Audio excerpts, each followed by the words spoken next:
Hello friends, आप सभी का स्वागत है हमारे एक और नए वीडियो में। और आज के इस वीडियो में हम बात करने वाले हैं कि आप किस तरीके से council of scientist and industry research ministry of science के अंदर किस तरीके से फॉर्म फिलअप कर सकते हैं और इसके अंदर कौन कौन से पदों के लिए वैकेंसी निकाली गई है, इन सभी के बारे में कंप्लीट डिस्कस करने वाले हैं। तो इसके अंदर टोटल 43 पदों के लिए वैकेंसी निकाली गई है। और लेकिन इसके अंदर फॉर्म फिलअप करने से आपको ये सभी जानकारी पता होनी चाहिए कि इसमें क्या क्वालिफिकेशन है, क्या एज लिमिट है। उसका कंप्लीट ऑफिशियल नोटिफिकेशन पढ़ने के बाद ही आपको इसका फॉर्म फिलअप करना है। और ये भी हम आपको स्टेप बाय स्टेप बताने वाले हैं कि किस तरीके से आपको फॉर्म फिलअप करना है, रजिस्ट्रेशन से लेकर प्रिंट तक। चलिए इस वीडियो को स्टार्ट करते हैं। दोस्तों, मेरा नाम है विक्की यादव और आप देख रहे हैं सरकारी job by Vicky YouTube channel. तो सब फॉर्म फिलअप करने से पहले हम आपको सारी जानकारी आपके साथ बहुत ही शॉर्ट तरीके से आपके साथ शेयर करते हैं। ये वैकेंसी CSIR के द्वारा वैकेंसी निकाली गई है, जिसके अंदर टेक्नीशियन की पोस्ट के लिए वैकेंसीज है। इसके अंदर ग्रुप C की पोस्ट है, जिसके लिए टोटल 43 पोस्ट निकाली गई है। इसके अंदर सैलरी आपकी 19,000 से लेकर 63,000 रुपये तक सैलरी रहेगी। और एप्लीकेशन फॉर्म ऑनलाइन फिल किए जाएंगे इसकी ऑफिशियल वेबसाइट के थ्रू। इसके एप्लीकेशन फॉर्म 18 अगस्त से लेकर 17 सितंबर तक फिलअप किए जाएंगे। और एज लिमिट इसके अंदर मैक्सिमम 28 ईयर रखी गई है। सिलेक्शन प्रोसेस भी बहुत ही ईजी है। इसके अंदर एप्लीकेशन फीस जनरल कैटेगरी के लिए यहाँ पे 500 रुपये और वुमेन SC ST और अदर कैटेगरी के लिए यहाँ पे कोई फीस नहीं है, फ्री ऑफ कॉस्ट अप्लाई कर सकते हैं। अब बात करते हैं इसके अंदर क्वालिफिकेशन के बारे में। तो यहाँ पे अलग अलग वैकेंसीज है और क्वालिफिकेशन भी अलग अलग रखी गई है। जैसे कि computer operator and programming assistant के लिए 21 पोस्ट है। इसके अंदर क्वालिफिकेशन आपकी 10th विद साइंस में आपकी 55% होनी चाहिए। और साथ ही आपके पास ITI या फिर ट्रेड सर्टिफिकेट होना चाहिए, तो आप इसके अंदर अप्लाई कर सकते हैं। और साथ ही आपके पास वर्क एक्सपीरियंस भी होना चाहिए। और इसके अलावा डेस्कटॉप पब्लिशिंग ऑपरेटर के लिए 7 पोस्ट है। इसमें भी सेम क्वालिफिकेशन सबके अंदर रखी गई है। 10+ ITI रिलेटेड ट्रेड से होना चाहिए।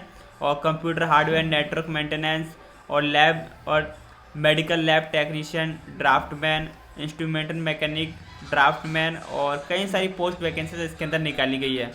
तो इसके अंदर आप कंप्लीट डिटेल्स देख सकते हैं। और ये आपके पास मैंडेटरी सर्टिफिकेट होने चाहिए। एज लिमिट की बात करें तो इसके अंदर आपकी मिनिमम 18 मैक्सिमम 28 एज लिमिट रखी गई है। इसके अलावा आपको एक्स्ट्रा एज में रिलैक्सेशन भी मिलेगा। SC ST को 5 साल का, OBC NCL को 3 साल का, PWD को 10 साल का। और अब बात करते हैं इसके अंदर सैलरी के बारे में। तो सैलरी हमने आपको बताई दिया है, 19,000 से लेकर 63,000 रुपये तक सैलरी रहेगी। सिलेक्शन प्रोसेस, सबसे पहले आपका एप्लीकेशन फॉर्म का स्क्रीनिंग होगा, फिर ट्रेड टेस्ट, फिर कॉम्पिटिटिव रिटन एग्जाम के बाद ही फाइनल आपका सिलेक्शन किया जाएगा। इसके अंदर पेपर 1 और पेपर 2 दोनों 2 पेपर रहने वाला है। अब इसके एग्जाम पैटर्न की बात करें तो इसमें पेपर 1 के अंदर मेंटल एबिलिटी जो कि 50 क्वेश्चन होंगे 100 मार्क्स का। और सेकंड पेपर है जनरल अवेयरनेस, 25 क्वेश्चन आएंगे 75 मार्क्स का। और फिर सेकंड पेपर के अंदर इंग्लिश लैंग्वेज और है, जिसके अंदर 25 क्वेश्चन आएंगे 75 मार्क्स का। थर्ड पेपर है कंसर्न ट्रेड या फिर सब्जेक्ट, इसमें आपके 50 क्वेश्चन आएंगे 150 मार्क्स के। इस तरीके से आपके सामने टाइमिंग भी लिखा हुआ है। टोटल 150 क्वेश्चन है 400 मार्क्स के। आपको 2 घंटे 30 मिनट का टाइम दिया जाएगा। अब इसके अंदर जो पेपर 1 होने वाला है, इसके अंदर कोई नेगेटिव मार्किंग नहीं रखी गई है। लेकिन जो पेपर 2 और 3 है, इसके अंदर 1 मार्क्स काटे जाएंगे, 1 मार्क्स गलत, 1 क्वेश्चन गलत होने पर। अब इसके अंदर फॉर्म फिलअप करने के लिए सभी इंपॉर्टेंट डॉक्यूमेंट्स आपके पास होने चाहिए, जैसे कि recent passport size photo, signature, live photo capture होगी। फिर 10th की मार्कशीट होनी चाहिए, ITI का सर्टिफिकेट, अगर आपके पास कोई अप्रेंटिसशिप अगर आपने कर रखा है तो वो सर्टिफिकेट होना चाहिए। उसके अलावा कास्ट सर्टिफिकेट, ये सभी डॉक्यूमेंट आपके पास पहले से होने चाहिए। तो चलिए अब जानते हैं किस तरीके से फॉर्म फिलअप करना है। फॉर्म फिलअप करने के लिए आपको लिंक आपको इस वीडियो के डिस्क्रिप्शन में और आपको हमारी टेलीग्राम पे मिल जाएगा। जैसे उस पर क्लिक करेंगे तो कुछ इस तरह का इंटरफेस दिखाई देगा। यहाँ पर एडवर्टाइजमेंट दिख जाएगा, टेक्नीशियन 1, आपको यहाँ पे इंपॉर्टेंट डेट्स भी दिख रही होगी। इसके बाद अप्लाई ऑनलाइन पर क्लिक करना है। क्लिक करने के बाद आपको दोबारा से अप्लाई ऑनलाइन पे यहाँ पे क्लिक करेंगे तो इस तरीके से ऑप्शन आपके सामने ओपन हो जाएगा।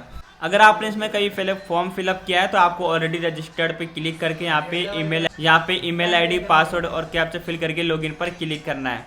लेकिन अगर आप पहली बार फॉर्म फिलअप कर रहे हैं तो सबसे पहले आपको रजिस्ट्रेशन करना होगा। रजिस्ट्रेशन करने के लिए यहाँ पे सबसे पहले आपको टाइटल सेलेक्ट करना है। टाइटल में अगर मिसेज जो भी आप लगाते हैं तो वो सिलेक्ट करेंगे। इसके बाद फुल नेम लिखना है अपने 10th की मार्कशीट के अकॉर्डिंग। उसके बाद दोबारा से कंफर्म कर देना अपना नाम, ताकि स्पेलिंग एकदम वेरीफाई हो सके, कोई मिस्टेक ना हो फॉर्म भरते समय। इसके बाद यहाँ पर आपको ईमेल आईडी वही देना है जो कि आपका एक्टिव ईमेल आईडी, क्योंकि जो आगे की डिटेल्स है, एडमिट कार्ड, एग्ज़ाम सिटी, वो सारी आपकी ईमेल आईडी के थ्रू ही आपको आगे इन्फॉर्म की जाएगी। दोबारा से आपको ईमेल आईडी फिल कर देना है। इसके बाद यहाँ पे 10 डिजिट का मोबाइल नंबर और कंफर्म मोबाइल नंबर। इसके बाद सिक्योरिटी क्वेश्चन पूछा जाएगा। इसके अंदर आप कोई सा भी क्वेश्चन सेलेक्ट कर सकते हैं कि आपका फेवरेट टीचर कौन है, उस फेवरेट टीचर का नाम लिख देंगे। इसके बाद यहाँ पे कैप्चा में ये जो भी यहाँ पे सम डिवीज़न जो आएगा इसका आंसर आपको यहाँ पे दे देना है। और इसके बाद जनरेट OTP फॉर रजिस्ट्रेशन पे क्लिक करेंगे तो जो आपने नंबर दिया है उस पर OTP जाएगा। अब आपके सामने यहाँ पे OTP फिल करने का ऑप्शन आ गया है, तो आपको चेक करना है। आपको ईमेल आईडी और टेक्स्ट मैसेज दोनों पे आपको OTP सेंड कर दिया जाएगा। इसके बाद वैलिड OTP पे क्लिक करना है।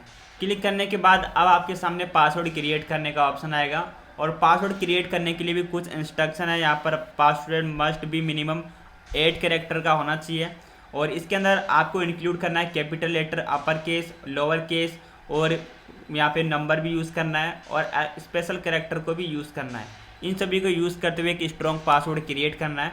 तो हम यहाँ पर पासवर्ड क्रिएट करते हैं। आप फॉर एग्जांपल के लिए खुद का नाम @123 इस तरीके से आप कुछ भी अपना यूज़ करके अपना स्ट्रॉन्ग पासवर्ड क्रिएट कर सकते हैं। तो आप देख सकते हैं कि जब हमने पासवर्ड डालेंगे तो ये सारे यहाँ पे जितने भी पॉइंट्स सारे ग्रीन हो जाएंगे और दोबारा हमने कंफर्म पासवर्ड भी डाले तो हमारा पासवर्ड 100% मैच हो चुका है। अगर आप पासवर्ड कुछ भी चेंजेस कर देते हैं तो पूरा रेड हो जाएगा और जब तक ये आपका वेरीफाई नहीं हो जब तक आप आगे नहीं बढ़ पाएंगे। तो इसलिए आपको दोनों में सेम पासवर्ड फिल करना है। इसके बाद कंप्लीट रजिस्ट्रेशन पे क्लिक करेंगे। इसके बाद रजिस्ट्रेशन सक्सेसफुली आपका हो चुका है। इसके बाद यहाँ पे क्लोज पे क्लिक करेंगे। अब आपके सामने यहाँ पे लॉगिन का पेज आ चुका है। तो यहाँ पर अपना ईमेल आईडी और पासवर्ड और कैप्चा फिल करके आपको लॉगिन पर क्लिक करना है। लॉगिन करने के बाद अब अपनी प्रोफाइल को यहाँ पे कंप्लीट कर लेना है। प्रोफाइल के अंदर जो आपने बेसिक डिटेल्स दी थी वो यहाँ से फैच हो जाएगी, लेकिन यहाँ पे अब जेंडर को आपको सेलेक्ट करना है, मेल फीमेल जो भी है वो सेलेक्ट करने के बाद यहाँ से अपने डेट ऑफ बर्थ को सेलेक्ट करना है। सबसे पहले आपको ईयर को सेलेक्ट करना है। इसके बाद यहाँ पे मंथ को, फिर आप डेट को यहाँ पे सेलेक्ट करेंगे। इसके बाद मैरिटल स्टेटस बताना है। अगर आपकी शादी हो गई है तो मैरिड, अगर शादी नहीं हुई तो आपको सिंगल पे क्लिक करना है। इसके बाद कैटेगरी को सेलेक्ट करेंगे, जनरल, SC ST OBC। अगर आप इसे SC ST और को सेलेक्ट करते हैं तो आपको कास्ट सर्टिफिकेट देना होता है। अगर आप जनरल कैटेगरी से फॉर्म फिलअप करेंगे तो उसमें कोई सर्टिफिकेट की रिक्वायरमेंट नहीं है। अब इसके बाद डिसेबल स्टेटस, अगर आप विकलांग है तो आपको येस पे क्लिक करना है, अदरवाइज नो पर क्लिक करेंगे। अब एक्स सर्विसमैन स्टेटस के अंदर अगर आप एक्स सर्विसमैन है तो येस पे क्लिक करेंगे या अदरवाइज नो पर क्लिक करना है। और गवर्नमेंट, अगर आप किसी गवर्नमेंट जॉब में या फिर CSI सर्विस में पहले से ही हैं तो वो भी आपको यहाँ बता देना है। तो सिंपली नो पर क्लिक करेंगे। इसके बाद सेव प्रोफाइल पे क्लिक करना है। फिर आपका सक्सेसफुल यहाँ पे प्रोफाइल सेव्ड हो चुका है। यहाँ पे क्लोज पे क्लिक करेंगे। अब यहाँ पे review and confirm your profile को करना है। जैसे कि नाम के आगे आपको, वैसे नाम तो कंफर्म हो चुका है लेकिन जो भी आपने डिटेल्स फिल करी है, तो यहाँ पर जेंडर के आगे मेल है तो एक एक यहाँ पे चेक करते हुए इसके आगे टिक करते जाना है कि सारी डिटेल आपकी सही है। इस तरीके से आप टिक करते जाएंगे। नीचे स्क्रॉल करना है तो सभी पर हमने टिक कर दिया है। और इसके बाद आपको नीचे यहाँ पर अगर उसमें लगता है कि कोई चेंजेस करना है तो एडिट प्रोफाइल पे जाके आप एडिट कर सकते हैं। अगर आपकी सारी डिटेल्स सही है तो आपको वेरीफाई एंड लॉक प्रोफाइल पे क्लिक करना है। इस पर क्लिक करने के बाद आपको दोबारा कंफर्मेशन के लिए पूछा गया है, क्योंकि एक बार कंफर्म करने के बाद आप इसे चेंज नहीं कर पाएंगे। तो हमारी सारी डिटेल्स सही है तो हम इसे कंफर्म करके प्रोफाइल को लॉक कर देते हैं। इसके बाद आपकी प्रोफाइल सक्सेसफुली अपडेट हो गई है। अब यहाँ पे क्लोज पे क्लिक करना है। अब आप यहाँ पे आपके सामने कई सारी वैकेंसीज दिख रही है। तो मैंने आपको वीडियो की स्टार्टिंग में ही बताया था, मैं आपको दोबारा दिखा देता हूँ कि इसमें कौन कौन सी वैकेंसीज थी, उसके लिए क्या क्या क्वालिफिकेशन है। आप यहाँ पे देख सकते हैं कि मतलब किस पोस्ट के लिए कितनी नंबर ऑफ वैकेंसीज है आपके पास। इसमें से किसी भी डिपार्टमेंट से रिलेटेड कोई क्वालिफिकेशन है तो आप उसके लिए अप्लाई करें। तो हम आपको यहाँ पे computer operator and programming assistant के लिए फॉर्म फिलअप करके बताते हैं। तो सिंपली इसके लिए यहाँ पर आपको अप्लाई का ऑप्शन मिलेगा, इस पर क्लिक करना है। क्लिक करने के बाद दोबारा प्रोसीड एप्लीकेशन पे क्लिक करना है। अब यहाँ पे आपको और भी डिटेल्स देनी है, जैसे कि यहाँ पे कई सारी स्टेप्स है, जैसे कि यहाँ पर personal information, education, experience, additional details, फिर आपको फ़ोटो वगैरह अपलोड करनी है, फिर फाइनल आप प्रीव्यू करके सबमिट पर क्लिक करना है। तो इन सभी को हम धीरे धीरे इन सभी स्टेप्स को कंप्लीट करते जाएंगे। तो सबसे पहले हमारा नाम आ चुका है जो कि हमारे रजिस्ट्रेशन से प्रोफाइल से फैच हो गया है। इसके बाद नाम कभी आपने चेंजेस किया है तो आप येस और नो में क्लिक बताना है। तो सिंपली नो पर क्लिक करेंगे। और यहाँ पे जेंडर हमारा पहले से आ चुका है, डेट ऑफ बर्थ भी आ चुकी है। अब हमें यहाँ पे इस रिलीजन को सेलेक्ट करना है। रिलीजन में यहाँ पे हिंदू, इस्लाम, जैन कई सारे हैं, तो आप जिस रिलीजन से आते हैं उसे सेलेक्ट करना है। और इसके बाद यहाँ पर वे बिलोंग टू माइनॉरिटी कम्युनिटी, अगर आप माइनर कम्युनिटी से आते हैं तो सिंपली यस यहाँ पे क्लिक करना है, अदरवाइज नो पर क्लिक करेंगे। और इसके बाद नेशनलिटी में हम इंडिया को सेलेक्ट करेंगे। और इसके बाद are you citizenship Indian by the birth of domicile, तो हमें यस पे क्लिक करना है, हम डोमिसाइल से हैं तो। अब इसके बाद बर्थ ऑफ पैलेस, इसके अंदर आपको अपने पैलेस का यानी कि सिटी या फिर आप स्टेट का नाम लिख सकते हैं, तो हम यहाँ पे सिंपली सिटी का नाम लिख देते हैं। और फिर नेम ऑफ स्टेट यूटी, जो जिससे आप बिलोंग करते हैं, जिस स्टेट से आप बिलोंग करते हैं अपने स्टेट का नाम यहाँ पे सिलेक्ट करना है। और इसके बाद are you related any the employ of the CSIR, कि CSIR में कोई आपका कोई है जो कि आपसे रिलेट करता है, तो सिंपली नो पर क्लिक करेंगे। अगर वैसे हमने यहाँ पर नो पर क्लिक कर दिया तो ये सारे डिसेबल हो गए हैं, इसमें आप कुछ नहीं लिख पाएंगे। अब इसके बाद विजिबल आइडेंटिटी मार्क, इसके अंदर आपको अगर कोई आपकी बॉडी पे मार्क नहीं है तो सिंपली नो मार्क पे ऐसे आपको टाइप कर देना है। इसके बाद यहाँ पे कम्युनिकेशन एड्रेस देना है। एड्रेस में भी आपका सबसे पहले इधर आप करंट एड्रेस फिल करेंगे और यहाँ पर आपको परमानेंट एड्रेस फिल करना है। इस बॉक्स में आपको पूरा कंप्लीट एड्रेस फिल कर देना है। इसके बाद डिस्ट्रिक्ट में आप जिस डिस्ट्रिक्ट से बिलोंग करते हैं डिस्ट्रिक्ट का नाम लिखेंगे और यहाँ से अपने स्टेट को सेलेक्ट करना है। अपने एरिया का पिन कोड भी आपको लिख देना है। और इसके बाद अगर आपका current address permanent address same है तो आपको यहाँ पर सेम एज एक टिक मिलेगा, इस पर क्लिक करेंगे तो आपने जो भी एड्रेस फिल किया हो वो परमानेंट एड्रेस में ऑटोमेटिक फिल हो जाएगा, आपको 2 बार फिल करने की ज़रूरत नहीं है। यहाँ से आपका मोबाइल नंबर ईमेल आईडी आपको शो हो रहा होगा। इसके बाद फ़ोटो आइडेंटिटी कार्ड, अब यहाँ से आप किसी एक डॉक्यूमेंट को सिलेक्ट करना है, जैसे वोटर आईडी है, फ़ोटो आईडी सेंट्रल या स्टेट गवर्नमेंट, या फिर पासवर्ड या फिर पेन या फिर एनी अदर गवर्नमेंट इशू। यहाँ पे अदर वाले पे क्लिक करके और इसके बाद यहाँ पर आइडेंटिटी कार्ड यानी कि आप अपने आधार नंबर को दे सकते हैं। इसके बाद अपने फादर का नाम और फिर मदर का नाम और फादर ऑक्यूपेशन मतलब क्या वर्क करते हैं वो बताना है। इसके बाद मदर ऑक्यूपेशन पे यहाँ पर फिल कर देना है। लिखा हुआ यहाँ पर फादर नेम और मदर नेम इज मैंडेटरी, तो यहाँ पर ना फादर नेम और मदर नेम फिल करना मैंडेटरी है।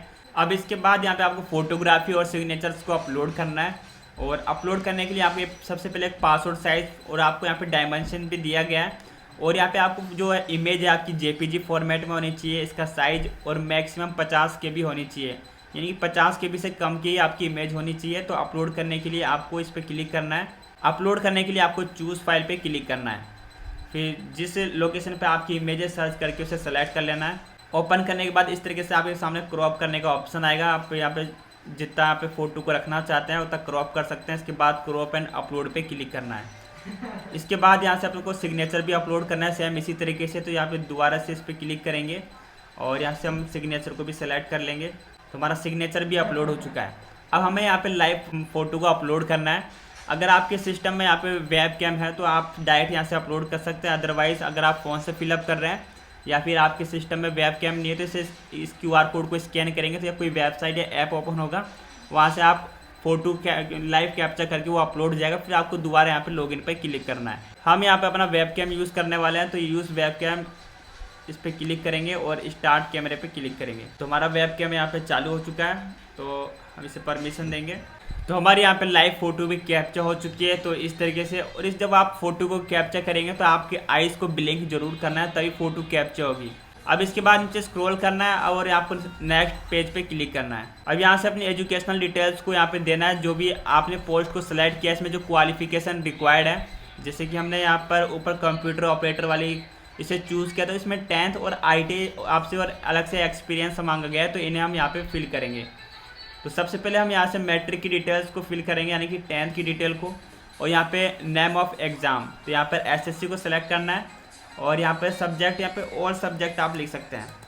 और इसके बाद आप किस बोर्ड से अपना एग्ज़ाम दिया था, कि यहाँ पे कोई स्टेट बोर्ड है या फिर CBSE है।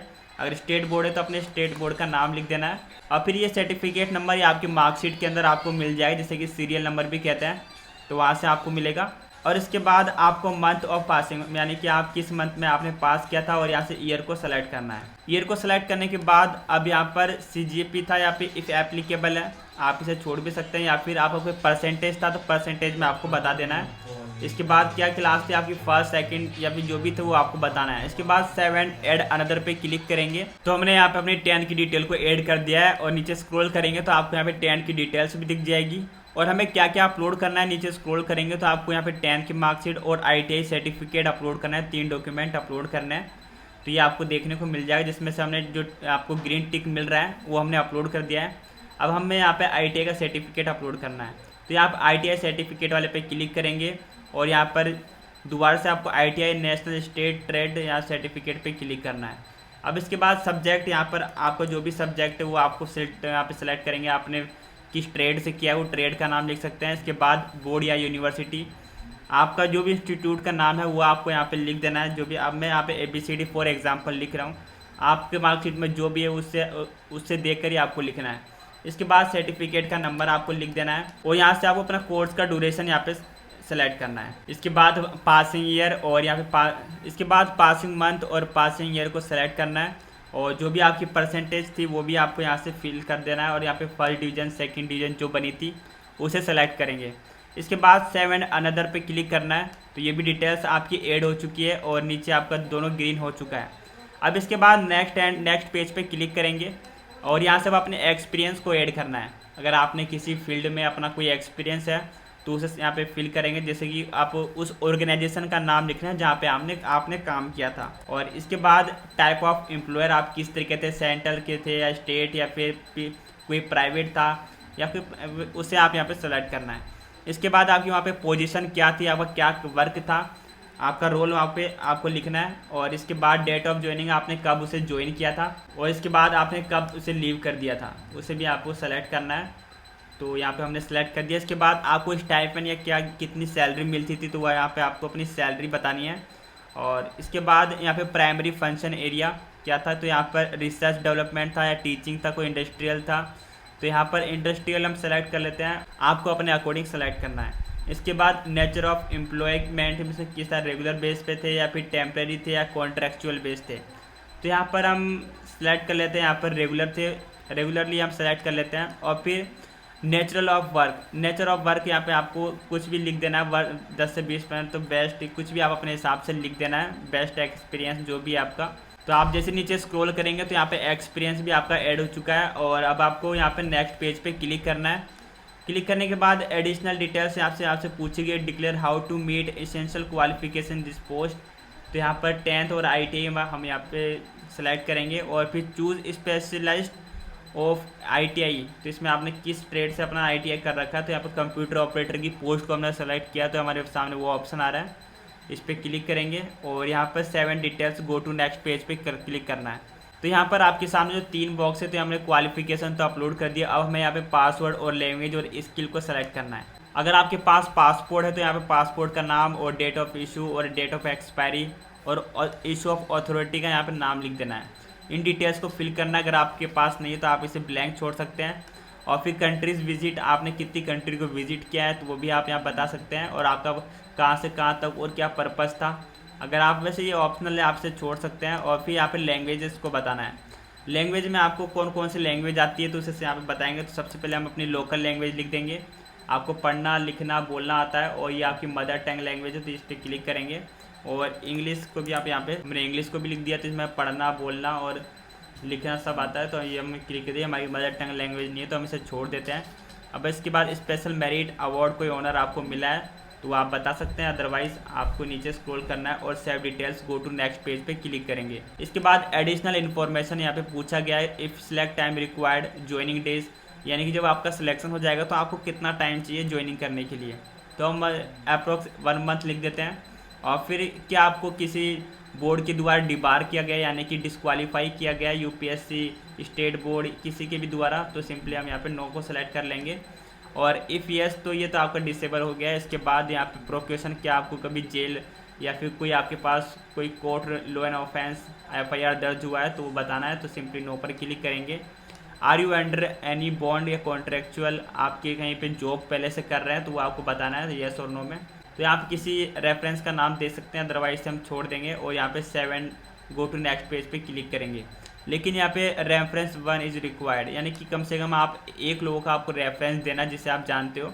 तो आप किसी का भी दे सकते हैं, अपने फ्रेंड वगैरह किसी का भी दे सकते हैं। तो मैं यहाँ पे अपने फ्रेंड का नाम लिखता हूँ। और इसके बाद उसकी क्या पोजीशन है, वो कहीं जॉब कर रहा है तो यहाँ पे लिख देते हैं। और फिर ऑफिशियल एड्रेस यहाँ पे लिख देंगे। हम फॉर एग्जांपल कुछ भी लिख देते हैं, यहाँ पर ईमेल ID आपको उसका लिख देना है। और इसके बाद उसका टेलीफोन नंबर, ये सारी डिटेल्स लिखने के बाद अब आपके सामने यहाँ पर, अब हमारे सामने रेफरेंस 2 की भी रिक्वायरमेंट मांगी जा रही है। तो इससे हम इसी तरीके से दोबारा किसी का नाम फिल कर देते हैं। अब हमें यहाँ पे अपलोड सेक्शन में अपने डॉक्यूमेंट को अपलोड करना है। तो यहाँ पे हमें बताया गया कि क्या क्या डॉक्यूमेंट अपलोड करना है। सबसे पहले एज प्रूफ के लिए आप कुछ भी बर्थ ऑफ सर्टिफिकेट या फिर आप 10th की मार्कशीट को अपलोड कर सकते हैं। तो यहाँ पे टाइप ऑफ डॉक्यूमेंट में चूज़ करेंगे एज प्रूफ। इसके बाद यहाँ पे इसकी PDF को अपलोड करना है। चूज़ फाइल पे क्लिक करके अपने डॉक्यूमेंट को सेलेक्ट करना है, जो कि आपकी 1 MB से कम की होनी चाहिए। तो हम यहाँ पे अपलोड डॉक्यूमेंट पे क्लिक करके इस तरीके से अपलोड कर देंगे। तो हमारा ग्रीन हो चुका है। आपको देखना है कि यहाँ पे ग्रीन मतलब कौन कौन से डॉक्यूमेंट अपलोड हो रहे हैं और कौन कौन सा ग्रीन। अब हमें 4 डॉक्यूमेंट और अपलोड करें, तो जल्दी से हम एक साथ सभी डॉक्यूमेंट को अपलोड कर लेते हैं। अब हमने यहाँ पे सभी डॉक्यूमेंट को अपलोड कर दिया है। आप देख सकते हैं कि सारे ग्रीन हो चुके हैं और नीचे स्क्रॉल करके भी आप यहाँ पे चेकआउट कर सकते हैं। और अगर आपको किसी डॉक्यूमेंट को देखना हो तो आप व्यू पे क्लिक करके चेकआउट कर सकते हैं। अगर आपसे गलती से कोई दूसरा डॉक्यूमेंट अपलोड हो जाता है तो आपके सामने डिलीट का ऑप्शन है, यहाँ पे डिलीट करके उसे हटा सकते हैं। अगर सारे डॉक्यूमेंट सही है तो अब आपको ऑल प्रीव्यू एप्लीकेशन पे क्लिक करना है और ये सारी डिटेल्स आपको शो हो जाएगी, ये चेक करना है। अगर आपकी सारी डिटेल्स सही है तो यहाँ पे एक कन्फर्म वाले पे क्लिक करना है और सबमिट एप्लीकेशन पे क्लिक करना है। और इसके बाद कन्फर्म एप्लीकेशन सबमिट का यहाँ पे इस तरीके से ऑप्शन आएगा और आपको यहाँ पे सबमिट एप्लीकेशन पे क्लिक करना है। अब आपके सामने application pending payment for application, इस पर क्लोज पे क्लिक करेंगे और अब आपको यहाँ से अपना एप्लीकेशन नंबर यहाँ पे कॉपी कर लेना है, क्योंकि जब आप फॉर्म फिलअप यहाँ पे पेमेंट करेंगे तो एप्लीकेशन नंबर की जरूरत पड़ेगी। तो सबसे पहले आपको please visit SBI collector website पे इस पर क्लिक करेंगे तो अलग टैब में आपकी एक और ये वेबसाइट ओपन हो जाएगी पेमेंट की। तो यहाँ से अब आपको एंट्री फीस यहाँ पे पेमेंट कैटेगरी को सिलेक्ट करना है। तो यहाँ पर आपका पेमेंट कैटेगरी भी ऑलरेडी सिलेक्ट है। यहाँ से अपने एप्लीकेशन नंबर जो आपने कॉपी किया था वो पेस्ट कर देना है। वैसे यहाँ पे कोई एप्लीकेशन नंबर पेस्ट नहीं हो रहा है, लेकिन अगर आपको फिर भी यहाँ पे आपको जो मैनुअली अपने एप्लीकेशन नंबर को लिखकर फिर यहाँ पे आपको सबमिट यहाँ पे एप्लीकेशन नंबर को आपको लिख देना है। इसके बाद एप्लीकेंट का जो नाम है वो लिखना है, फिर एड्रेस, फिर यहाँ पे पोस्ट कोड और फिर इसके बाद मोबाइल नंबर, ईमेल ID इन सभी को लिख देना है। और फिर इसके बाद अपना मोबाइल नंबर यहाँ पे आपको लिखना है, ईमेल ID आप चाहे तो दे सकते हैं ताकि उसकी रिसिप्ट भी आपको ईमेल पे भी रिसीव हो जाएगी। और फिर आई हैड रीड एंड यहाँ पे टर्म्स एंड कंडीशन इस पर क्लिक करेंगे और जो आपको यहाँ पे कैप्चा फिल दिख रहा है इसे यहाँ पे फिल कर देना है। इसके बाद आपको नेक्स्ट पे क्लिक करना है। इसके बाद यह सारी डिटेल आपके पास शो हो जाएगी, आपको नेक्स्ट पर क्लिक करना है। और क्लिक करने के बाद आप नेट बैंकिंग और यहाँ पे कार्ड और UPI को भी यूज़ कर सकते हैं। तो सबसे बेस्ट ऑप्शन है UPI is not available between 22-23 hour. तो अभी इसका UPI वाला ऑप्शन चालू नहीं है, लेकिन आप चाहे तो इसे बाद में पेमेंट कर सकते हैं। लेकिन अगर आप नेट बैंकिंग या फिर किसी कार्ड का यूज़ करके पेमेंट करना चाहते हैं तो पेमेंट कर सकते हैं, लेकिन इसमें आपका एक्स्ट्रा बैंक चार्ज लिया जा रहा है। अगर आपके पास रुपए का डेबिट कार्ड है तो आप यहाँ पे क्लिक है कार्ड के थ्रू उसका कार्ड नंबर डाल के पेमेंट कर सकते हैं। लेकिन आपको सबसे बेहतर रहेगा कि कुछ टाइम वेट करके आप UPI के थ्रू जब पेमेंट करेंगे, तो वैसे ओपन हो रहा है इसका UPI वाला, तो आप इसे स्कैन करके आप पेमेंट कर सकते हैं। पेमेंट करने के बाद रिसिप्ट का प्रिंट ले सकते हैं और इसके बाद आपका फॉर्म ऑटोमेटिक सबमिट हो जाएगा। और फिर आपको दोबारा से इस वेबसाइट पर आना है। यहाँ पे एप्लीकेशन नंबर दिख रहा है, आपको नाम और फिर UTR यहाँ पे नंबर जो आप पेमेंट करेंगे उस ट्रांजैक्शन का नंबर और यहाँ पे डेट और अमाउंट आपने कितना पेमेंट किया है वो आपको यहाँ पे फिल करना है। अपलोड और पेमेंट रिसिप्ट जब आप PDF डाउनलोड कर लेंगे उसकी रिसिप्ट को आपको यहाँ पे अपलोड कर देना। इसके बाद अपडेट एप्लीकेशन फीस डिटेल्स पे क्लिक करेंगे। तो इस तरीके से आपका एप्लीकेशन फॉर्म सबमिट हो जाएगा। तो दोस्तों आप इन सिंपल से स्टेप्स को फॉलो करके आसानी से अपना फॉर्म फिलअप कर सकते हैं। अगर आपको ये वीडियो पसंद आए तो इस वीडियो को लाइक कीजिए, अपने दोस्तों के साथ जरूर शेयर करें। अगर आपको फॉर्म फिलअप करते समय कोई भी प्रॉब्लम आए तो मुझे आप कमेंट बॉक्स में पूछ सकते हैं। तो जल्दी मिलेंगे किसी नेक्स्ट वीडियो में। और भी इसी तरह की अपडेट्स पाने के लिए आप हमारे YouTube चैनल और Instagram को जरूर फॉलो कीजिए। जल्दी मिलेंगे किसी नेक्स्ट वीडियो में, तब तक के लिए बाय, जय हिंद।